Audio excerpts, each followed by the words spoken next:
आत हरी बाहेर हरी हरिणे घर कोंडिले हरिणे कामा घातिला चिरा वित्तवरा मोकलिले हरिणे जीवे केली साठी पाडिली तुटी सकळी काम हरिणे कामा घातिला चिरा वित्तवरा मोकलिले तुका म्हणे वेगळा नव्हे हरी हा भोवे भोवताला हरिणे कामा घातिला चिरा वित्तवरा मोकलिले विठ्ठल विठ्ठल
बाहेर हरी हरिणे घर कोंडिले हरिणे कामा घातिला चिरा वित्तवरा मोकलिले ओम नमो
ज्ञानेश्वराय करुणाकरा दयाळा तुमचा अनुग्रह धरो पावन झालो चराचरी आत हरी बाहेर हरी हरणे घर कोंडिले हरणे कामा घातिला चिरा वित्तवरा मोकलिले संत श्रेष्ठ श्रीमंत जगद्गुरु तुकोबाराय यांचा हा गवळणीपर प्रकरणातील अभंग असून या अभंगामध्ये हा अभंग आत्मानुभूतीचं वर्णन करणारा अभंग आहे।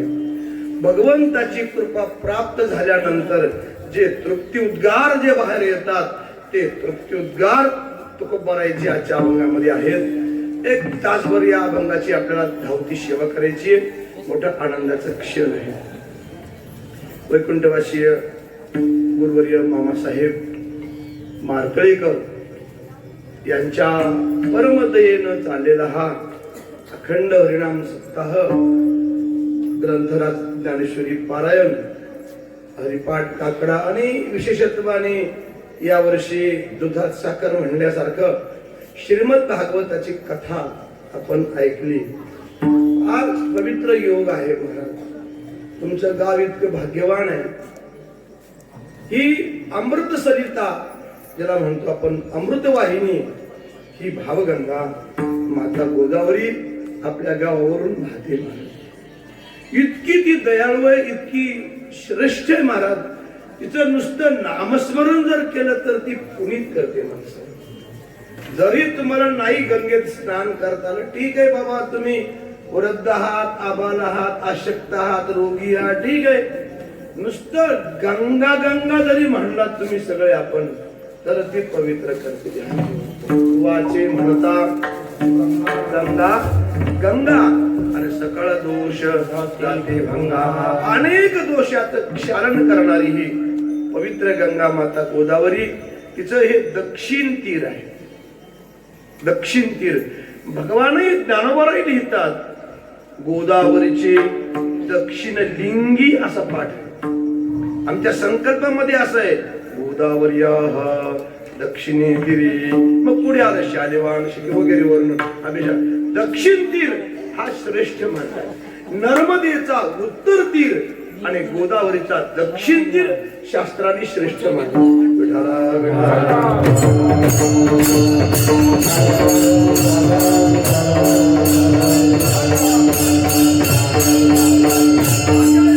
पवित्र योगावर आणि 1 वर्षापासून इथे भगवान परमात्मा रामरायांच्या रामायणाची इथे कथा चालली.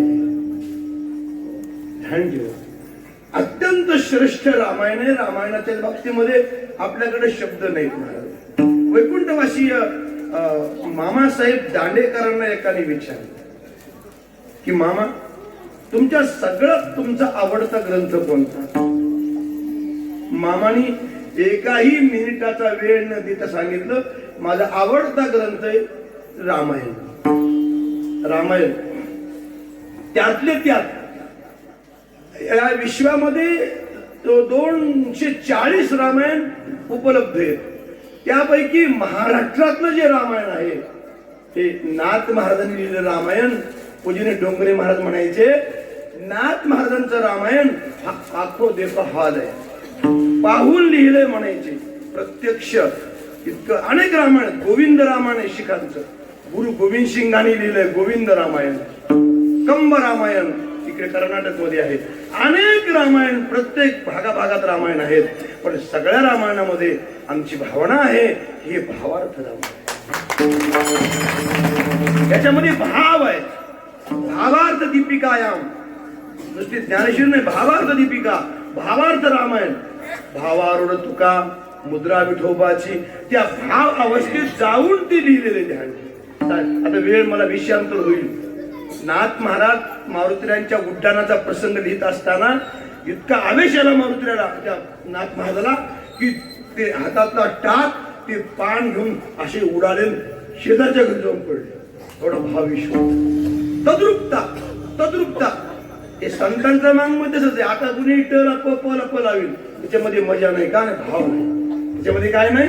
आता अनेक लोक अभंग करायलेत, कविता करायलेत. मला वाटतं की मग हे चालेल सगळं मान्य आहे मला. पण संतांचं जे वाङ्मय महाराज, हे सगळं वाङ्मय प्रासादिक आहे. विठाला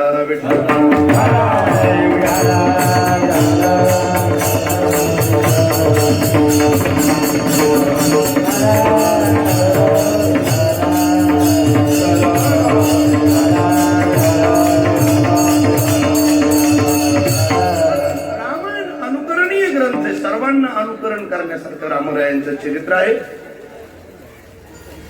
पण कृष्ण चरित्रामध्ये आणि रामचरित्रामध्ये महदांतर आहे.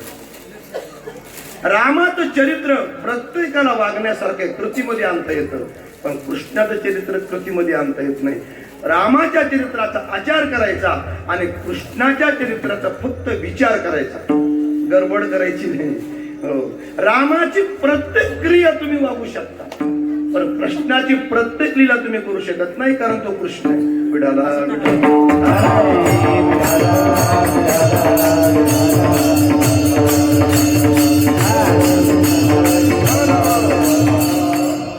रात्री शक्ती झाली आणि आपल्या या कार्यक्रमाची सांगत आहे आणि ते श्रीमद भागवताची कथा आपण आहे.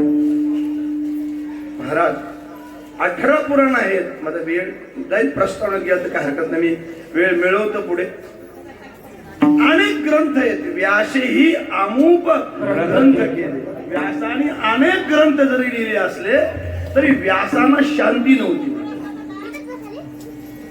तुकोबाराय म्हणले, गाते श्रोते आणि पाहते चतुर विनोदी. दुष्यते म्हणजे कोण? म्हणजे व्यास महाराज. गाते म्हणजे नारद. गाते श्रोते म्हणजे परीक्षिती, ही आधीच दिसली. दुष्यते म्हणजे कोण? व्यास महाराज. एवढी पुराणं लिहिली पण शांती नाही. आता हे बघा, पुष्कळ माणसं मी पाहतो शांती नाही. मला माफ करा, एक महापुरुष मला भेटला बिलोडी तालुक्यामध्ये. आयुष्यभर नामचिंतन त्या माणसाने केलं. आयुष्यभर 1 मिनिट बाजूला गेला नाही नामचिंतनाच्या. 14 वर्ष फलहारावर आयुष्य काढलं. आणि योगायोगाने संगमावर भेट झाली आमची. पुढे तिथे गोदावरीचा आणि त्या वांद्रेचा संगम आहे कोंडलवाडीच्या खाली. मी तर माझं तर त्यावेळेला वय लहान होत आणि तो तर त्यांचं तो वय 17-80 आसपास. तरी मला माझा असा हात धरला आणि म्हणलं, महाराज मी आयुष्यभर नामचिंतन केलं, साधना केली, उपवास केला, पण माझं मन शांत नाही. माझं मन शांत नाही. मी म्हटलं, मी तुमचं लेकरू आणि ते तुम्हाला मी नाही नाही नाही नाही, इथं वयाचा प्रश्न नसतो. वयाचा काय प्रश्न आहे? ज्याला जे प्राप्त झालं त्याला साक्षात जन्म दिला. ज्या देवहूतीनी कपिलाचार्यांना त्यांच्याकडून ज्ञानाची भिक्षा मागितली. विठाला विठाला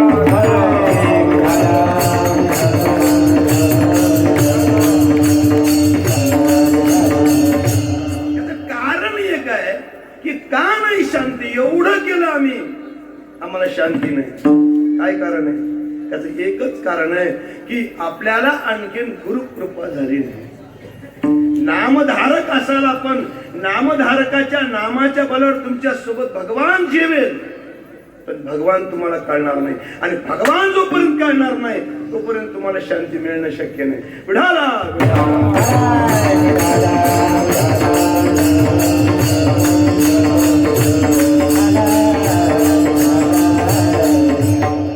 अत्यंत असा दिव्य ग्रंथ श्रीमद भागवत आहे. सर्वांनी कथा आपण ऐकली. आपण भाग्यवान आहात. एक तर देश पवित्र आहे, हा गंगा पवित्र आहे, काल पवित्र आहे, मासानाम मार्गशीर्ष असं म्हटलंय. मार्गशीर्ष महिना आहे, गोदावरी आहे आणि उत्तम कालामध्ये आपण कथा ऐकलात. कथा तर कधी ऐकता येते, पण विशेषत्वाने हा काल श्रेष्ठ मानलाय. या काळात तुम्हाला श्रीमद भागवत ऐकायला मिळालं. हरिभक्तीपरायण प्रभाकर महाराजांच्या मुखातून आपण ऐकलं. आम्ही सुद्धा थोडं थोडं ऐकलं. युट्यूबच्या माध्यमातून गंगाधर पाटलांनी ती व्यवस्था केली. ते भागवत आमच्यापर्यंत सुद्धा पोहोचलं. चांगलं वाटलं, चांगली गोष्ट आहे. भागवताचा आणि गीतेचा अधिकार सर्वांना आहे. बाकीचे ग्रंथ जे काम्य कर्म जे ग्रंथ, उदाहरण सप्तशती आहे की नाही, गुरुचरित्र आहे, नवनाथ आहे, याला अनुष्ठान युक्त करावं लागतं. पण भागवताला आणि गीतेला मात्र अधिकाराचा विषय नाही. सकळाशी येथे आहे अधिकार, नाही का? कलिगे उद्धार विठाला विठाला.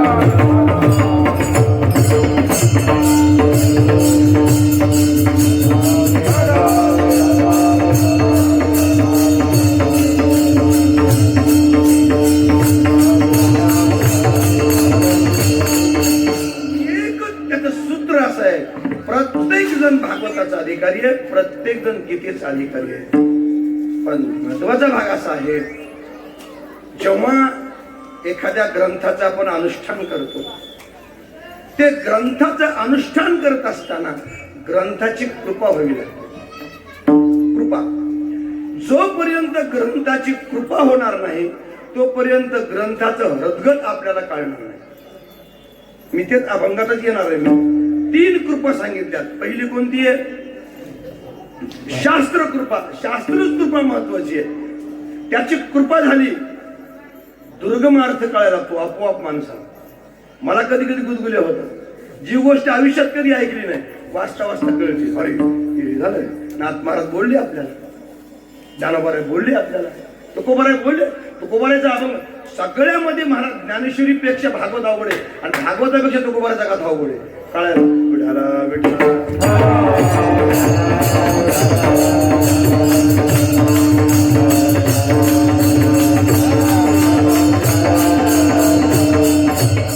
विषयांतर होईल. मला काय म्हणायचंय की भागवताची ज्ञानगंगा आपल्या गावातून वाहिली. आपण अनेकांनी त्या भावगंगेमध्ये स्नान केलं, हे भाग्याचं लक्षण आहे. डोंगरीजी महाराज म्हणायचे, जगत को भक्ति सिखाने के लिए भागवत जी का अवतार है. विश्वाला भक्ती सांगण्याकरता श्रीमद भागवत आहे. कारण भक्ती विना मुक्ती नाही, ध्यान ठेवा. म्हणून भागवत अत्यंत दिव्य अशा प्रकारचा ग्रंथ आहे. भागवताचं पारायण व्हावं. नाही घडलं एखादा अध्याय दररोज वाचण्यात जावा. नाही घडलं 5 श्लोक तरी भागवताचे वाचावे. नाही घडलं 1 तरी श्लोक वाचावा. नाही घडलं अर्धा तरी श्लोक वाचावा. नाही घडलं 1/4 पाव श्लोक तरी वाचावा. एकाने प्रश्न केला, महाराज कोणता श्लोक वाचावा? 18,000 श्लोक आहेत. महापुरुषांच्या मुखातलं सांगतो. आता मगाशी प्रभू महाराज म्हणले तुमचं ऐकून, आणि म्हणले आम्ही सुद्धा कोणातरी ऐकूनच सांगतो. हो तुम्ही आम्ही सगळे ऐकूनच. आम्ही काय माईच्या पोटात शिकलो काय? आम्ही मामासाहेबांच्या जवळ राहिलो, मारुती महाराजांसोबत राहिलो. अनेक महापुरुषांच्या मुखातलंच आम्ही ऐकलं ना. तुम्ही सुद्धा चाली आपोआप चाली शकता. आपल्याला कोणाकडून तर ते चाली ऐकावंच लागतात, कीर्तन ऐकावंच लागतं. असतं ते, आहे की नाही? विठाला विठाला.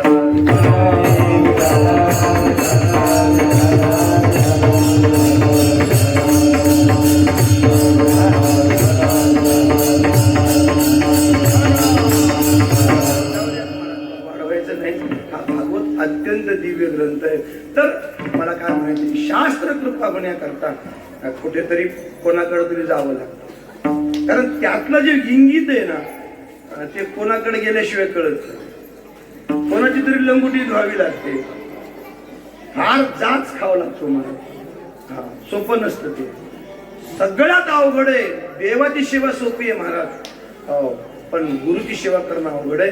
त्याच्या मनाप्रमाणे वागणं ते अवघड आहे. आणि त्याच्या मनाप्रमाणे वागल्याशिवाय त्यानं बी किल्ली हवाली करणं हे ध्यानात ठेवा. आता आपल्याकडे काही कुठ शब्द आहेत बघा, कुठं अभंग आहेत. मुंगी व्याली शिंगी झाली, तिचे दूध किती 17 रानन भरून पेले 12 हाती. सांगा कसं करावं. अशा काही गोष्टी त्या झाल्या. एक उदाहरण सांगतो मला. आणि दुसरं एक अभंग आहे, विठाला विठाला.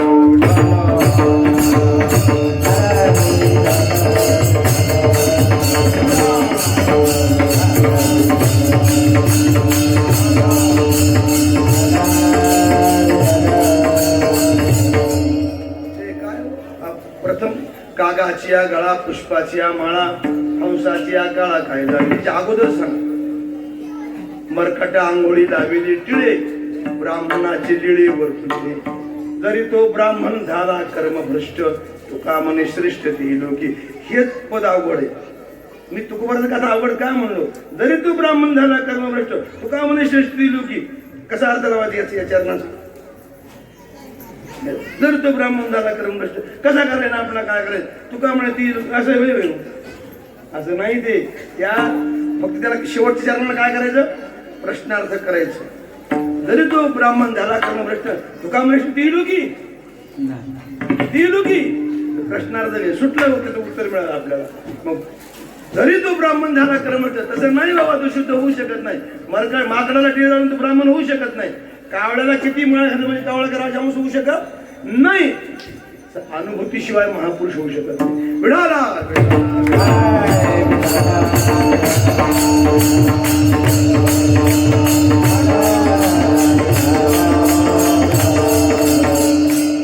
तुम्हाला सर्व माहिती आहे. तुम्ही आता चिंतन करतायत, मला जास्त वाढवायचं नाही.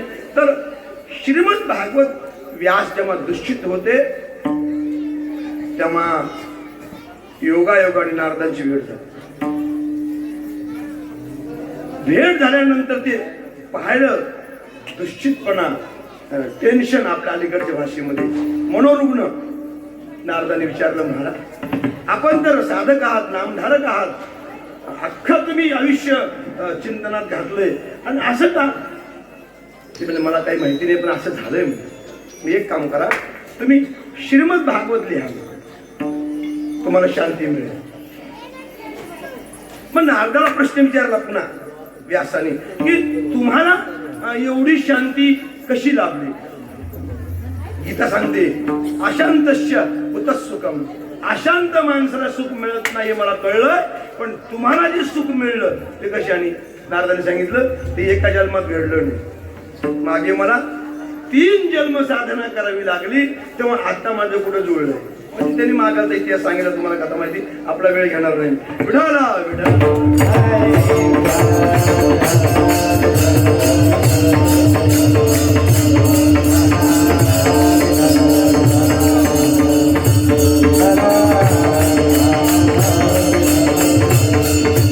व्यासाने 17 ग्रंथ जरी लिहिले असले तरीही त्यांना शांती लाभली नाही. त्यांना कुठे यावं लागलं? नारदांकडे यावं लागलं, नारदांकडे. आणि नारदाची कृपा झाल्यानंतर जे लिहिलं भागवत अत्यंत दिव्य ग्रंथ लिहिला. आणि विचार केला की एवढा मोठा हा दिव्य ग्रंथ आहे, पण द्यायचा कोणाला उत्तरी अधिकारी पाहिजे. शास्त्र म्हणतं की ज्ञान कोणाला तरी देऊन गेलं पाहिजे. काय कोणाला जे काही ज्ञान असेल ते, कोणाला सापाचा मंत्र असेल, कोणाला विंचू उतरायचा मंत्र असेल, कोणाला विंचू चढवायचा मंत्र असेल, त्यांनी सुद्धा कोणाला तरी देऊन गेलं पाहिजे. आणि जर सोबत घेऊन गेलं तर ती शाप देते विद्या, असं म्हणलं. विचार केला की एवढा मोठा ग्रंथ द्यायचा कोणाला, जास्त वेळ होईल आपल्याला. मला काल्याच्या कीर्तनाकडे यायचं. विठाला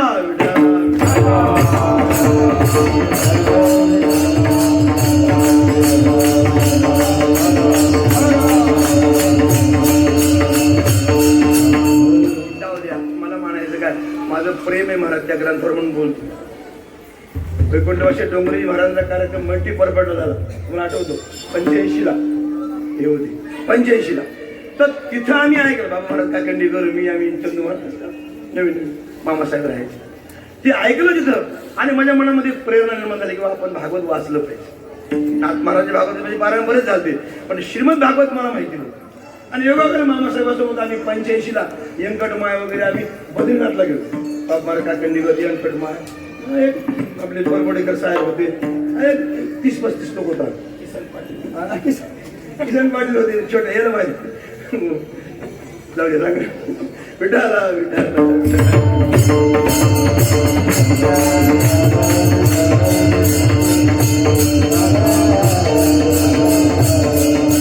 एवढं सांगायचंय. 85ला मी माता गंगेच्या काठेवर हरिद्वारला श्रीमद भागवत मामासाहेबांच्या तिने खरेदी केलं. बाबा महाराजांनी घेतलं, मीही घेतलं आणि आलो गावाकडे. 85 ते 95 पर्यंत मी त्याचा थोडासा अभ्यास आणि प्रत्येक श्लोकाचा जो भाव आहे हा बाजूला मी लिहून काढला. माझी जर प्रतिम बघितलं तुम्हाला आंध्राला कळेल, इतकं स्वच्छ लिहिली मस्त ती काढण्याकरता. आणि मग 95ला मी पहिलं भागवत केलं, भगवान शंकराच्या मंदिरासमोर पहिलं भागवत केलं. आता काय आपला तसा अभ्यास नाही, पण करत राहतो. अनेकांचे ग्रंथ वाचायचे, अनेक आता म्हणजे सट उपलब्ध आहेत तुमच्यासाठी. आता तवा आमच्या काळात नव्हतं काही, आता सगळं बटन दाबल्याबरोबर सगळं यायला म्हणलं त्याचं. आता प्रभुदत्त ब्रह्मचार्याचे भागवत कसले आहेत महाराज ते बघायला पाहिजे, अनेकांचं आपण बघायला पाहिजे. बघत बघत मधुमक्षिका काय करते, तुमच्यामुळे बोलतो आता अधिकार नसताना सुद्धा, मधुमक्षिका काय करते, अनेक फुलातला मकरंद गोळा करते, आहे की नाही, आणि मग ती स्वतः तृप्तो नितरणा देते. तसा भाग आहे हा. प्रत्येकाला काही घरी कळत नाही. ग्रंथाचे नुसतं वाचनाने काम होत नाही, ग्रंथ कृपा झाली तरी मर्म कळणं कठीण आहे, इथपर्यंत मी आलो होतो.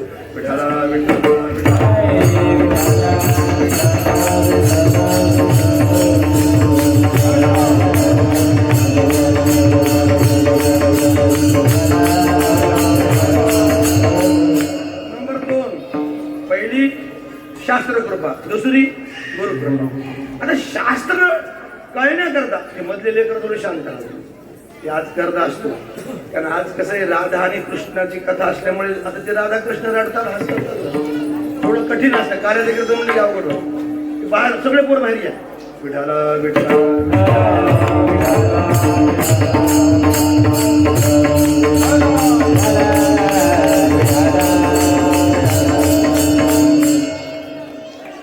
नंबर 2, गुरुकृपा.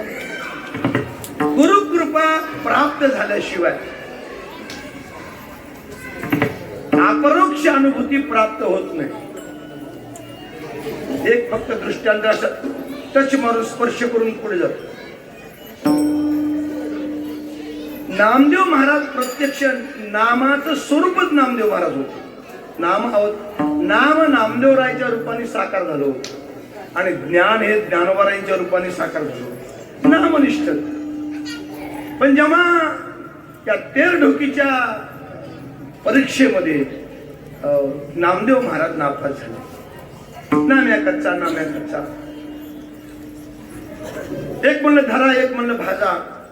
एक कुंभाराचं म्हातारा उठलं, थापट निघून टन टन मारून आलं. नामदेव म्हणे वाचत नाही आता. नामदेव महाराज धूम ठोकली, पंढरपूर गाठलं. सांगलं देवा काय कमाल आहे म्हणले, अखंड एक केळीची सभा आहे म्हणले ती.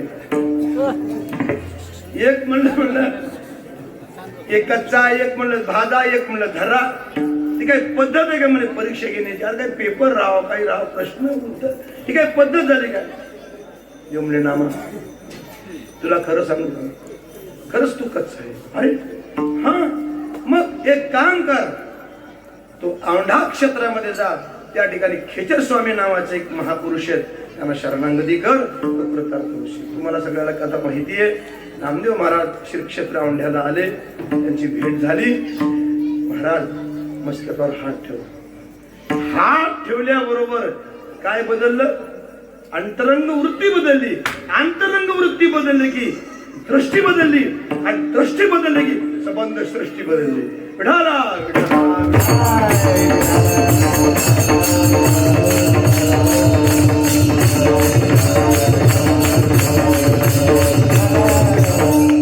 नाथ महाराज सांगतात, माझ्या गुरुचाही गुरु श्री दत्त परमगुरु तेने मस्तकी ठेवला करू. अरे माझ्या गुरुचे गुरु भगवान दत्तात्रय, त्याने माझ्या मस्तकावर हात ठेवल्याबरोबर मी सनात झालो. एका सेकंदात सगळं बदलतो मला चित्र. तुम्ही आम्ही चापळालोत का? कृपाच नाही आणखी चापळाचा आमची जिम चापळा चापळीत काही लोक गेले चापळा चापळीत. ते खरं का ते खरं, ते खरं हे खरं, आपला खरं म्हणण्यातच गेले. काही भाग्यवानाच्या हाताला काय असे प्रज्ञा पुरुष लागले, आत्मानुभव संपन्न सापडले काही लोकांना, त्यांचं कल्याण झालं. विठाला